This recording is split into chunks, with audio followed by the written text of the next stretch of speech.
that the Yukon River rises just about 50 miles from tidewater, and like most things Alaska, meanders a couple thousand miles to reach tidewater. And we've thought, those of us working on this project, have thought that was indeed typically Alaska, and we think therefore appropriate. I've also been impressed over the years with something that Wayne Johnson, who used to be the mayor of our city, once observed, and that was that Juneau never rejects a good idea, but sometimes or oftentimes delays it until it's incredibly expensive. So we're typically Alaskan on that score.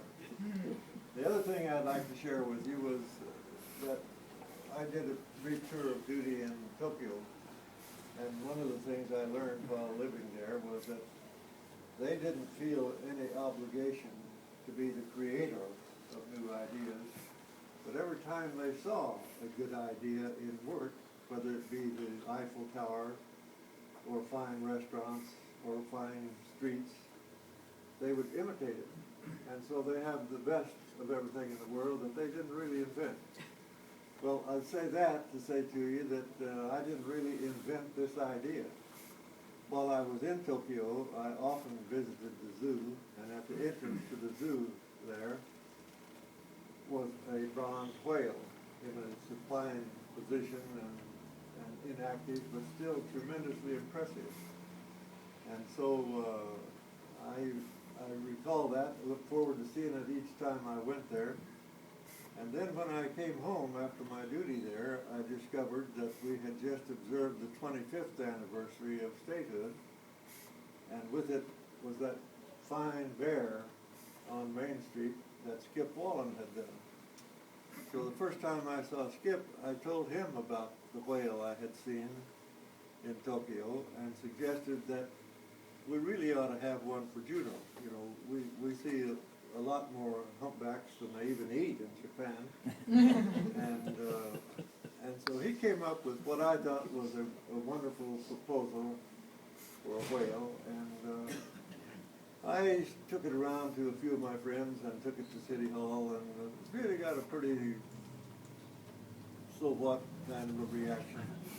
And so I put it aside and thought nothing of it for years until we did a little house cleaning a few years ago, and I came upon that proposal. And once again I read it, and I thought, wow, this guy knows his business, and he's the one that can create this. So I took it to City Hall in the person of Bruce Botello this time, and Bruce was as enthused as I. And so pretty soon we had made a presentation to the Assembly, and they liked the proposal and said they would provide us a site and prepare the site for the sculpture. All we had to do was get the sculpture created. But we're now in the mid-phase of this. The university, which had long since adopted the whale as its mascot, was interested, thanks to John Hughes' leadership. And they ordered one be made, and it suited the sculptor tremendously because that would give him a larger model from which to build the ultimate whale.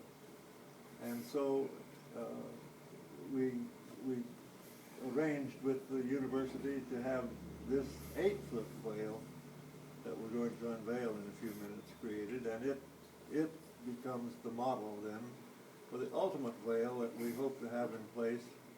You may remember this was to celebrate the 50th anniversary. Well, we're a little tardy. We're a little like the Yukon River. We meandered a hell of a long way from where we're going, but the goal is in sight now, and we're about ready.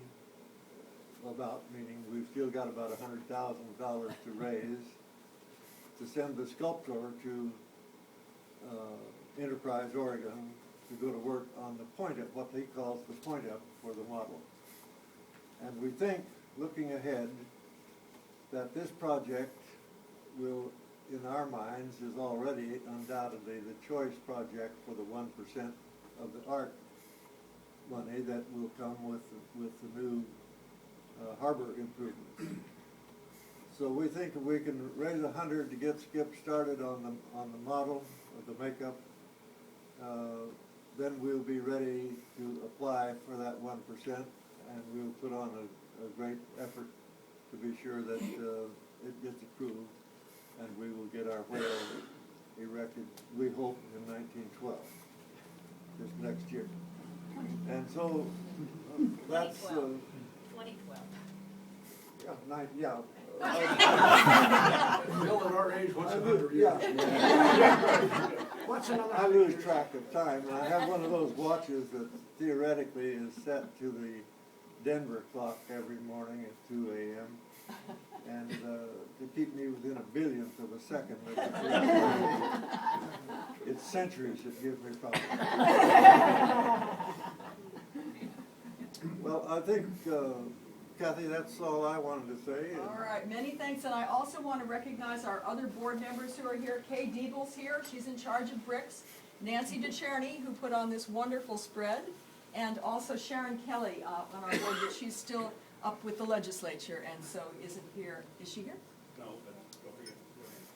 And next is Lorraine Bureau, our treasurer. Oh, am I on now? You're on. Well, I think, as those of you who know me know, I usually start this talk with, I'm looking for the $1 million donor. I haven't found him yet. I'm still looking for it.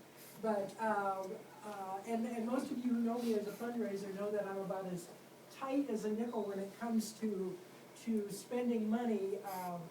But this morning, Nancy donated the food. I donated the champagne so that we could thank you, because I'm not fundraising today. That what we're here for would not be here, we would not be here today if it were not for all of you. And so, as Kathy leads us out to unveil the whale, we will, and essentially what I want to do is drink a toast to all of you. So without your help, we wouldn't be here today, and so thank you very much. So Kathy, if you want to take us out. Cheers. And unveil the whale, it'd be great. And also thanks, John, for your donation.